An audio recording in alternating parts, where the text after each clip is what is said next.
Yo, what's going on guys? Coltamush back at it with another video, a $600 gaming PC build. I know a lot of you guys like to have that $500 budget to get into 1080p PC gaming, but I think if you guys can raise your budget to $600, it's going to give you a bit more flexibility and let you acquire better parts that in the long run is going to help you out a lot.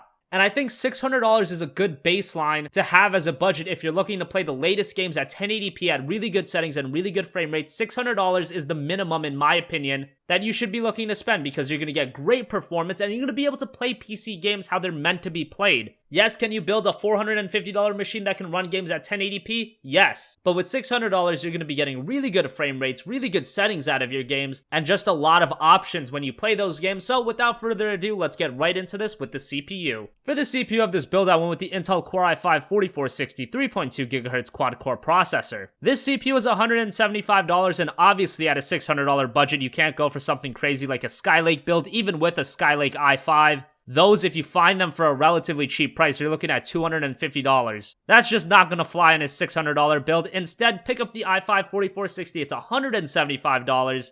It's clocked at 3.2 GHz, and while it's not overclockable, that does mean you won't have to buy a third-party CPU cooler, and you can just use the stock CPU cooler with the i5-4460. That's going to allow you to save more money, and the 3.2 GHz clock rate is still going to be perfectly fine with all the games coming out these days. So when you're building a budget and rig, I really like going with the i5-4460. Yes, $175 is still kind of on the higher side, but your other options are an i3, which is going to be extremely limiting in some games, or you can go with an AMD CPU, which at times those can be very limiting in games as well. So I just think right now the i5-4460, even for $175, it's a great deal. And it's not going to kill your bank account either. For the motherboard, I went with the ASRock H97 Anniversary ATX LJ1150 motherboard for around $70. Primarily with the motherboard of a build like this, you're just looking for something that gets the job done. You're not looking for something that has SLI support, because chances are if you have a budget of $600 now, SLIing is probably something you're not looking to do. And even with the ASRock H97 Anniversary, you're getting your key essentials. You've got 4 RAM slots up to DDR3 1600MHz and up to 32GB of RAM. You've got 6 SATA 6GB per second ports. So for $70,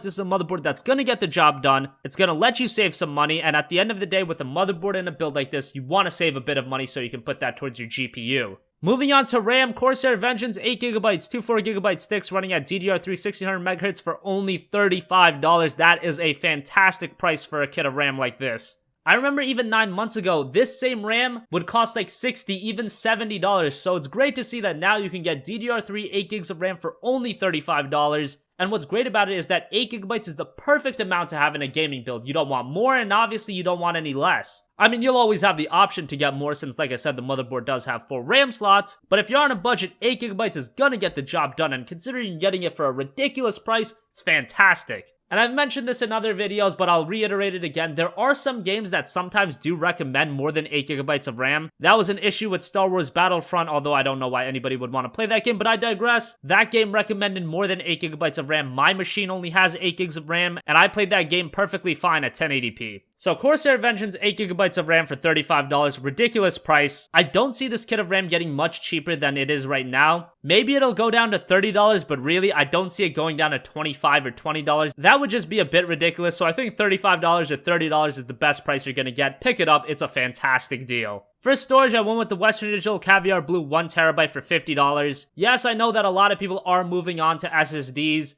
and SSDs are really becoming a norm in gaming PC builds. However, in a budget like this, an SSD, you still can't fit it in unless you want to stick to 120 or 240GB at the most. If you do think you can stick with 120 gigs or 240 gigs, by all means, pick up an SSD. Pick up a Samsung A50 EVO. It's going to make your life a lot easier, and it's going to make boot times a lot quicker. However, being that this is a gaming build, you're going to want the mass storage. You're probably going to be downloading a lot of games on Steam, and considering the latest games coming out these days, you got games that are 50, 60, 70GB at times after you download all the DLC and all that crap. Games are getting ridiculously big, and if you just have a 240GB SSD, it might not be enough for a lot of you guys. So I just think for now, get the Caviar Blue. In the future, SSD prices are going to continue to drop, then pick up your SSD, and you can move everything over. That won't be too difficult, but for now, I think the Caviar Blue is still the better option for the majority of gamers on a budget. Moving on to the video card, I went with the XFX Radeon R9 283GB video card. This is the double dissipation model, and this video card really goes in and out of stock frequently, so if you want this build and you want this video card, I would recommend picking it up ASAP.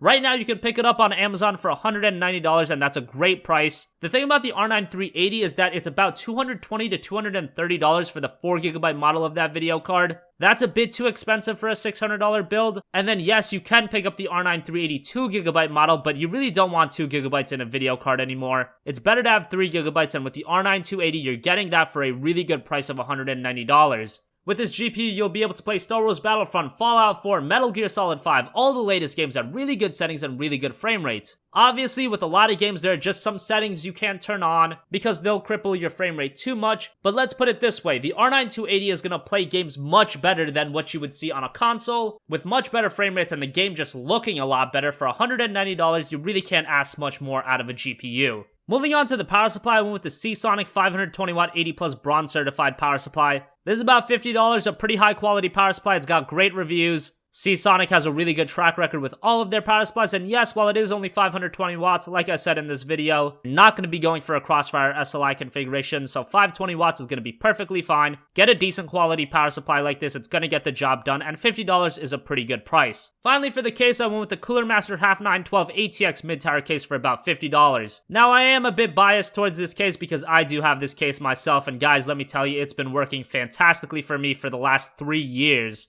It's a great case, it's got a lot of room for upgrades and cable management, and aesthetically, I'm a fan of the plain black design. If you guys want to spend a little bit more money, you can pick up the NZXT S340 for about $65, but at this budget, I think the Half 912 for $50 is a damn good deal. And as I said, I've been using this case for a long time. It served me very well, and I can't recommend it highly enough. So that's gonna wrap up this video. As always, guys, thanks for watching. If you have a request for a future video, leave it in the comment section down below. If you like this video, go ahead, leave a like. If you dislike, obviously dislike this video. And as always, guys, have a great day, and I will catch you guys in the next one. Peace out.